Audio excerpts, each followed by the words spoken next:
What's up guys, it's Stanky here again, and I'm just doing another replay here today, replay analysis of this Tusk player. I got the gameplay from a Reddit post that I made looking for gameplay, so you can look out for submitting stuff on there occasionally, or you can just leave comments in on the YouTube video. Otherwise you can pop in, if you're looking to get your own done, you can pop into my stream. It's at the top there, and request. Sometimes I'll be doing replay analysis sort of streams where I do a bunch of them in a row. Other times I'll just be playing games, and you can always let me know, and I'll might have a break from playing and do one for you. But yeah, let's get into it. So this guy's about 3k. If I remember rightly from the post, it's nice and glitching out at the start here with Quap flying. This is a good start. Like, you play that fine, and you have a good build. I like your starting items, especially for for your sort of duo offlane. You come in here to sort of support the techies, which is good. You're like saving your you went snowball for that initial fight, which is just what you had to do for the moment. So you couldn't have used, like, if you had ice shards there, you could have potentially shards them at the start and fought, but I don't know about skilling the snowball against a Quap that has blink. I guess if you chain it with stun from the Lena, then potentially could have got a kill. But Potom comes. I think you actually saw the Potom on the map as well, if I was watching it from your perspective earlier. I don't know if you noticed that. Looks like there's a bunch of pings coming out there, but yeah, you see him there on the map. Neither you or the techies ping him, I don't think. And then you go back to the lane and start. So if you didn't see him there, that's just like a keeping your eye on the map type deal, because you were positioned to get hit from an arrow. So if you walked up there, you knew if you knew the Potom was there, I don't think you would have stood here, because the Skeleton King could have just straight stunned you,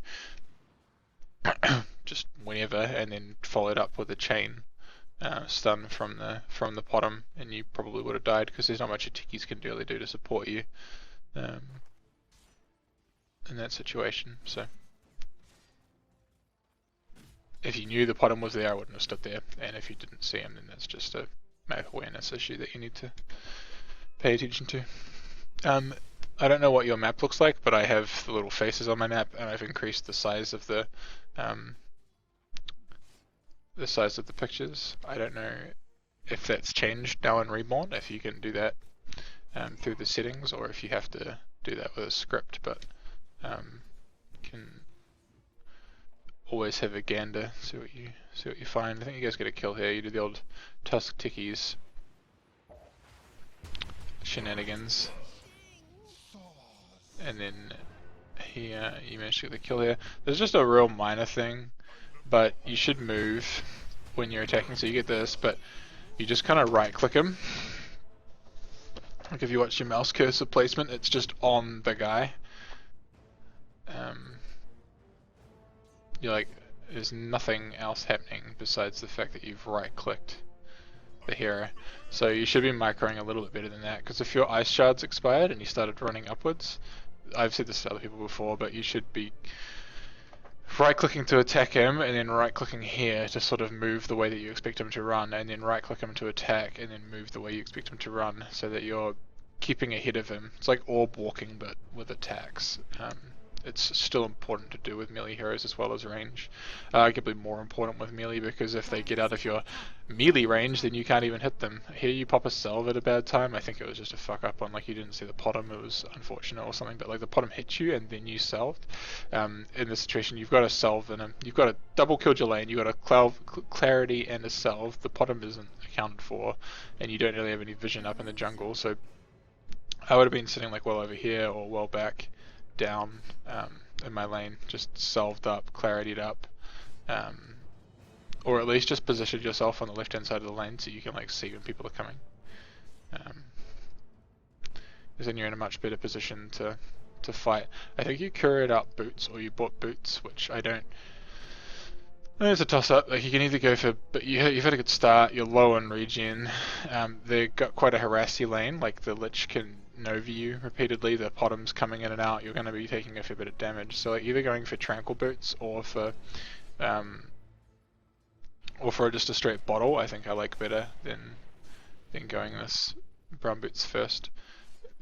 Because you go brown boots into bottle. So if you were planning on going bottle anyway, I'd get it now, and then you can look to pick up 4-minute runes and that sort of stuff, or bottle crow, and have more like regen in the lane to sustain yourself to start with.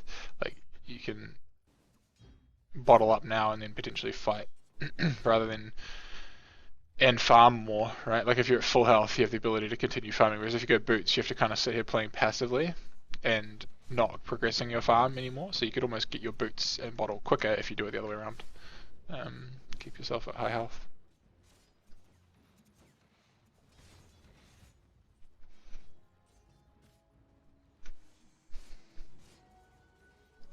So you're like not able to contest any of this, even though it's 2v2. He doesn't have suicide up for 25, so I guess you're kind of just waiting that out. But you know, you could have bottled up, fought, done some damage, sent the him for the bottom rune, and you go for the top one. You have to communicate if you're going to go bottle as an offlane. You have to communicate with your mid that you'd like him to go for the bottom rune if he can. And sometimes it's not always possible just because the top rune's closer, or because they have like rotations from the offlane heroes to pick it up. But it is important to stay because you don't want to just go steal your mid's rune and then fuck up their day.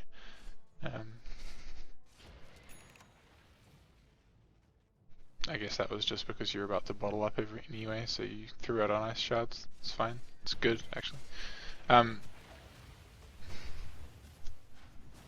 You do this a little bit, like throw the ice shards before you snowball, and it's quite risky. Sometimes it doesn't pay off when you do it. Like if he shouldn't have run backwards there. I don't really know why he did. He should have just straight frostblasted you and started running, and then you're stuck with no more chase. If you miss the ice shards, then it's just like if he just moves the way you're not expecting, then you're kind of fucked, right? Like if you're throwing these long range ice shards, this all works out pretty well for you. But yeah, it's just if you're not really good at aiming your ice shards, or if you're at a long distance, I think I prefer snowballing first, and then either throwing your ice shards once you hit and they start running, or once you hit and you've got like a perfect opportunity to place them, right, because they're not moving. Or if you're if they start running away and your snowball is going to like expire before you hit them, and you can actually throw shards while you're snowballing, which is really useful. But yeah, you go for a sort of a DPS build here, and I wanted to talk a little bit about that. I think this game you don't need to do that. You got a lot of physical damage coming out from both the Lina and the Legion Commander. And pick off, right? So like their team obviously has a lot. I'm just gonna slow the game down here while I talk about the oh, actually I'll just flick to I'll go to everyone. While I talk about the general matchup. So they've got a Quap, they've got a Tide, both huge teamfight heroes, right? A lot of magical damage. They've got a Mirana, which is good in teamfight just because she has Moonlight Shadow. As well as she's got other good shit, like her spells are very useful for team fighting. Lich ulti is massive for team fights, and then Skeleton King's really difficult to kill and a pain in the ass, he's in your face. And Wraith Fire Blasting, and he can fight early, he's not a carry that has to get shit ton of items before he can join fights. So they have quite a scary team if they decide to group up as 5 and try to fight you. And you're also not lacking in pick off. So for both of those reasons, especially because you're ahead so far in this game, I don't think going for like a real slow build up of Shadow Blade, sort of drums, which doesn't really do much for you, Shadow Blade and Deso like you go is really that useful. Because if you want to pick off their carry or pick off a person farming, you've got a Legion Commander to do that. You've got a Lina who's going to go Yules to do that. You're not going to need you to be filling that role. I think you need to be playing like the Tide of this game, right? Like you need to be going like it's really common build on Tusk anyway because it's good, but like the Arcane Mech and working into like Greaves later. So like working for those Greaves and for like a Blink Force Staff, those sort of items, or even like Blink Shivas would be good against Wraith King if your team doesn't build it. But yeah, there's sort of like team fight support items. Actually, a Pipe is really good against the team as well, because they have a lot of magical damage from the from Ravage, Lich Ulti, Scream. If you can, that's why Mech's really good, because if they throw out one of those big ultis and you can mech up from that and heal your team back up into fighting shape, it's like they didn't get that spell off. And then you can also be looking in team fights to use your snowball to dodge dodge spells, like to dodge Ravage, to dodge Scream, that sort of thing. And if you have Blink, it's really good. So if your team gets Ravaged, you can just blink in, snowball the tide, and pick up your whole team. Whereas if you're sitting there with like a Shadow Blade and all that sort of stuff, you're not as useful in a team fight scenario. And yeah, Pipe for obvious reasons. It's really good against teams like this with sort of wombo combo magical damage. I just wanted to go over this death here. You're playing a little aggressive. Like all of your creeps are dead, so now you're tanking a wagon and 2 creeps, right? You take a bunch of damage. Their whole wave is turning up, and yours is now dead. So now you're tanking an entire creep wave. Actually more than a creep wave and a wagon, and there's a lich there. So there's no chance you get out of here alive, and there's a small chance you kill the Skeleton King.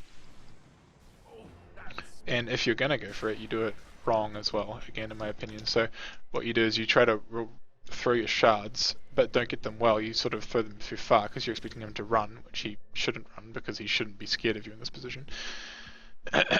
Whether he's got a whole creep wave, and then so they go too far, and then you snowball, but you hold on to it. I don't know whether everyone knows this about snowball. I don't know if you do either, but a lot of people will snowball and sit in it for ages. As soon as you push W on the target and start snowball, you can push W again right there, and you'll stun him straight away. Like you'd wait for the snowball to go for a while before you actually launch it. If you snowballed him on the spot and then got an attack or 2 off before all the support came in, 1, you wouldn't have been in tower range, and 2, your tickies would have been closer to maybe like drop a mine or at least hit him. He wasn't even in range to attack the guy, so that might have got you a kill if you were quicker with your snowball. Like if you just like melee range snowballed and then threw a shards, like I was talking about before, snowballing first, I think you would have done better there. And there's the kind of things that put you behind a lot, especially when you have a good start like that, and you're doing reasonably well net worth wise. You're actually quite an important kill to give away, death to give away. I don't know what way to say that, but you know, it's more relevant if you die when you have high net worth. I don't know what you're doing here, you're just like AFK'd. That's not really ideal. Delays your item progression, all that sort of stuff.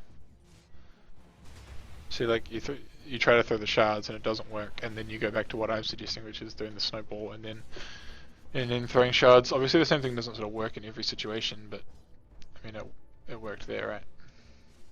So there I would have bottled up and started running back towards the lich because he's kind of overcommitted himself there in that position. When you're backing up, he's now tanking a whole wave of creeps. You got a full health tickies that's got suicide up. Your spell's up soon, so I would have started bottling about there and started running around back towards him. And if he throws the shit at you, that's fine. You can chase him and throw ice shards. You've actually got TP support from the laner. I think again here, when I watch from your player perspective, I watched the start of this game a little bit beforehand. You sort of got indecisive about where to throw your shards in the situations. You've got it up and you're like, oh, do I just go for both? Do I go for the lich? What do I do? If you click it there, you clicked on the Skeleton King, so if he's running backwards, you're definitely not going to hit him, right? You have to throw it behind where he is. You clicked, yeah, right where he was standing at the time. So either you could just go the lich, secure that kill, or throw it further, like past the lich to damage the lich, and then throw it far enough so that it also has a chance to catch the Skeleton King as well. It's actually got a huge range on shards. Yeah, 1800 cast range. It's like sick. If you guys are fighting a lot up here, it is useful to have wards in this sort of this sort of area, like here, or blocking the pool camp, or behind the tower here. If you're going to be playing like an aggressive lane like Tuskar, where you're going to draw rotations from the enemy team like this, it is something to consider. I don't know if you're playing with a friend here or whatever, but it's something to think about. Also, you snowballed on a quap, which is just never a good idea if you're not at close range, because quaps have blinks, and then you're stuck snowballing like super deep into the middle of nowhere and getting yourself killed. So try to avoid that.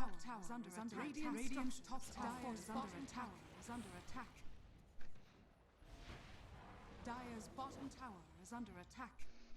Dire's bottom tower has fallen. Dire's bottom tower is under attack. Well, reasonably aggressive. I would find a shards there when you're backing off. One thing it serves is if they are if your team does want to fight, like if you catch off one of them in here under the stun and like shield them from the rest of the team supporting them, the Lina could combo someone. He's got ulti, stun and everything, so if you caught the tide out there, the Lina could have just actually run, stun, wave, ultied, killed him. Or if they are really all coming from that direction, they're going to dive you. Ice Shards here actually blocks them from following up quite as quickly, you know. Sort of splits their team. Come on, replay, rewind. You just tank an arrow there. Let's just watch that from your perspective to see if you could have positioned your camera better or anything. Well, you know, for one, you know their whole team is in those bushes, or was very recently, but that was reasonably small time to react. It's just a little bit aggressive positioning for how many heroes you know are in that position, but you can only be kind of blamed for that. It was a pretty good arrow. He like used the trees to mask it, so. But that's what good bottoms do, and good players will expect that.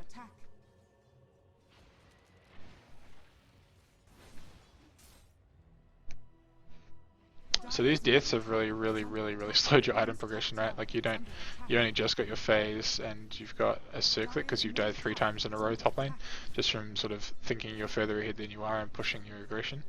I know they call Tusk like a snowballing hero. Lol, he is snowball, but it's kind of true, right? Like you want to be building levels and trying to accumulate farm and getting pickoffs or rotating around the map. Like you didn't TP to another lane to help or anything, or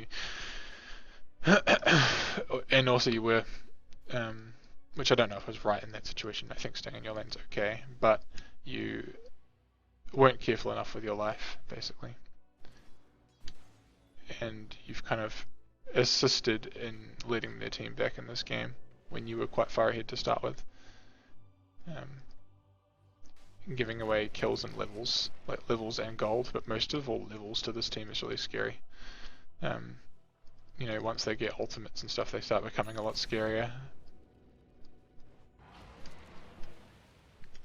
This is another being too aggressive thing. So you're at the front of the fight, and if you snowball here, your team is way too far away to do anything. So you snowball the Lich thinking you've caught him. This is another one of those examples of like you using your ice shards and then snowballing, but your ice shards not actually being very good.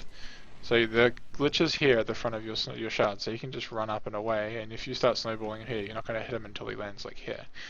I'm saying like a lot, I need to cut that out, but you snowball a lot further than you really want to, and you've got one hero with a blink, but it kind of overcommits your whole team under a tower into, you know, Ravage, Lich ulti and these huge team fight spells. So team fighting their team here is actually super terrifying.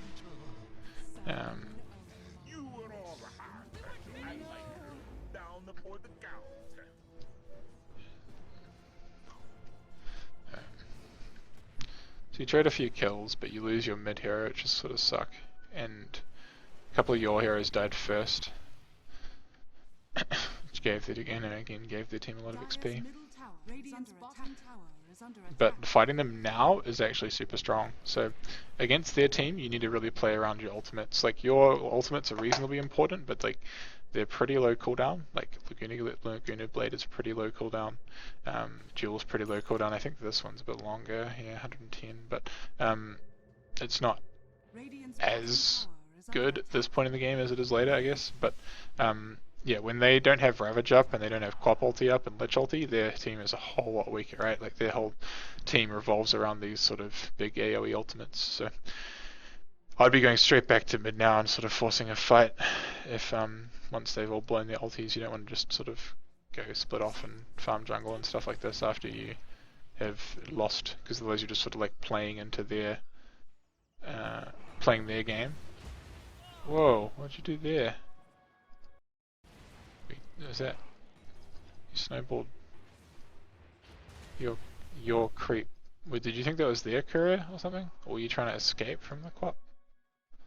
Because he had already jeweled him by the time you cast that. The Legion is grateful. I don't know, that was just weird.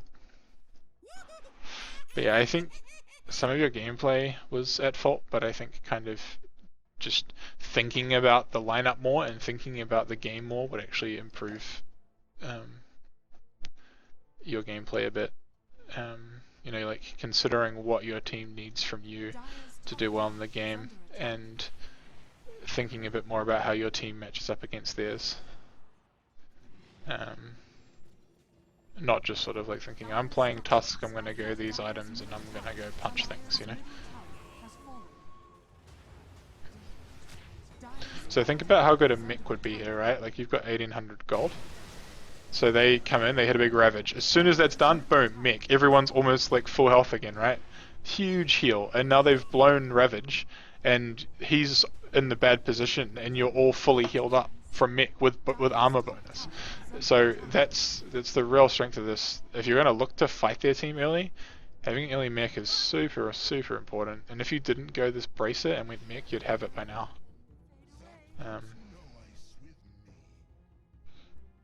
And if you start winning fights at this point while they're wasting ultimates and just pushing towers, and then picking people off with duel and all that sort of shit, keeping them down, getting map vision up, that's how you win this game. Because I don't think you win it late. That game I'm pretty sure you lose with this lineup. They've just got a better team fight and better carry as well.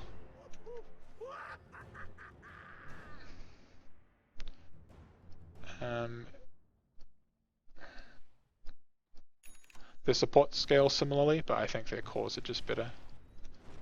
And with Tickies, having map advantage is always hugely important. Like if you can push them back into the less of the map that they own and that you have warded off, the more free space the Tickies has to roam. If you're sort of behind your towers here, the Tickies can only ward these spots, and they're going to start having vision and seeing the Tickies when he's doing stuff like this. So he's putting all these mines here under ward vision, which is just a complete waste of his time, right? Whereas if you've cut them back into like this part of the map and you've got the wards up and you're dewarding them and you have the initiative, then Tickies becomes a lot stronger over here. So he's literally just wasting time here.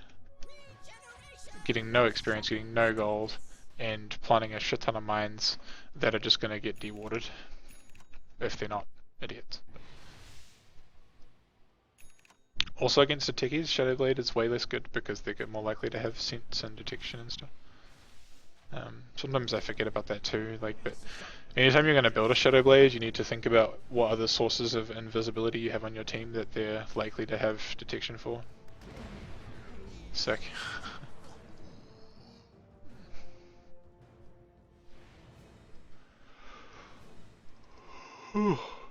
Pardon me.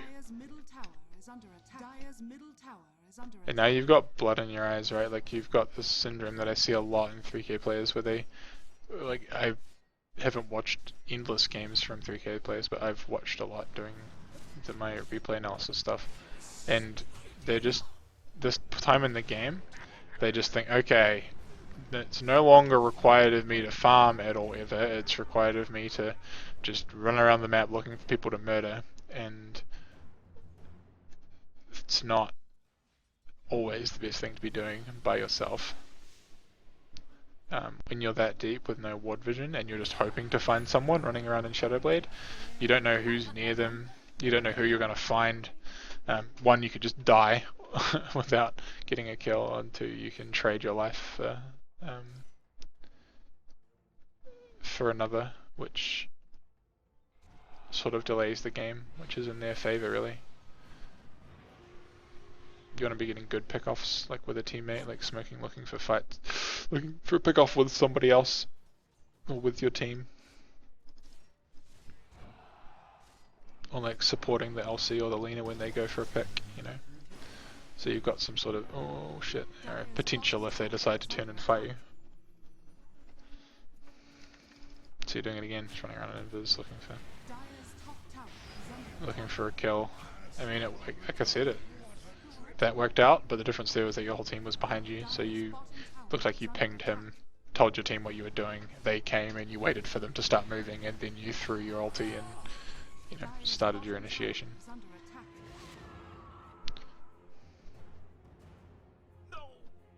It's bad luck. But yeah.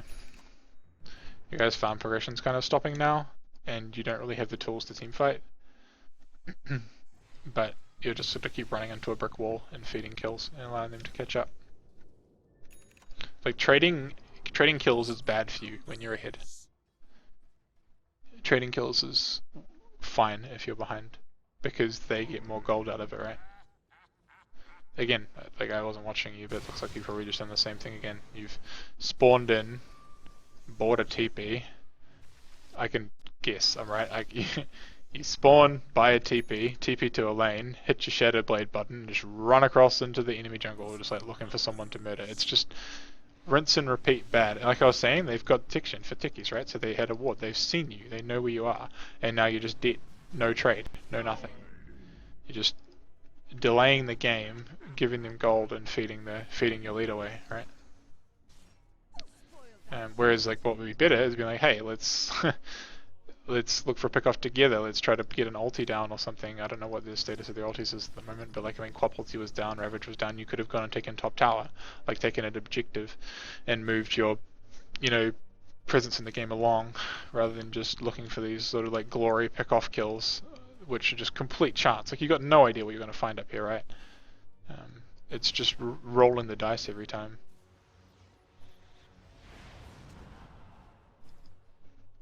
So yeah, like at this point of the game, this game's just lost in my opinion. Like, you guys are super far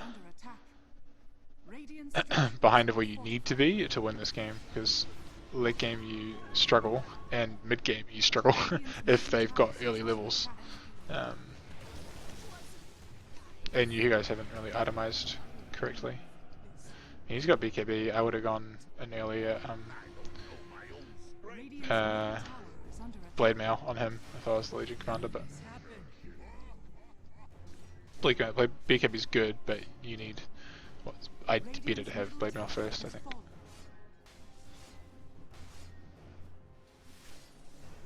The other thing is with this game, with regards to Shadow Blade, is that the Silver Edge doesn't really do a lot.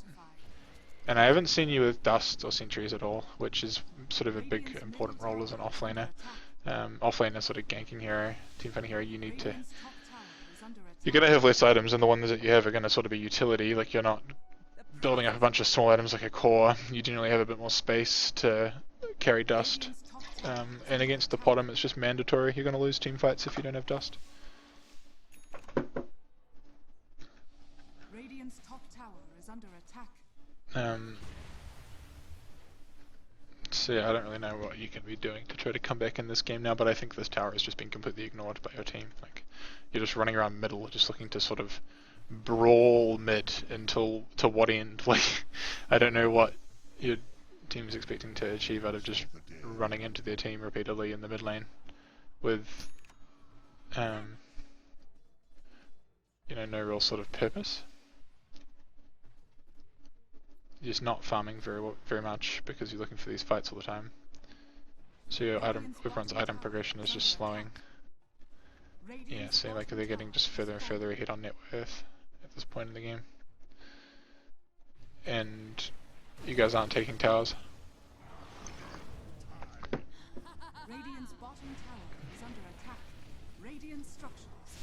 So they're taking bot tower here, so you don't want to fight, you want to just go hard, push this top tower. Push up the next wave, make them like rotate so they can't just carry on and go high ground. Well, they're not going to with 3 heroes, I'd probably, but...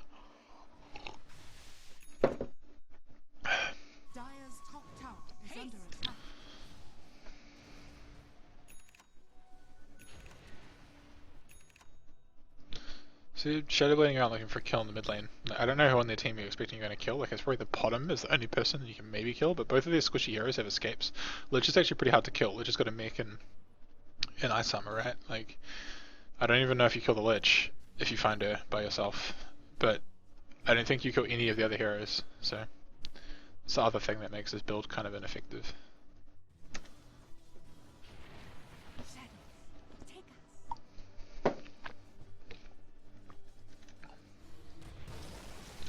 This is just sort of not being map aware here. Like you're like looking for a pick off bottom again, I think. But your whole team's grouped up mid. If fight's just started now, you should be legging it to mid.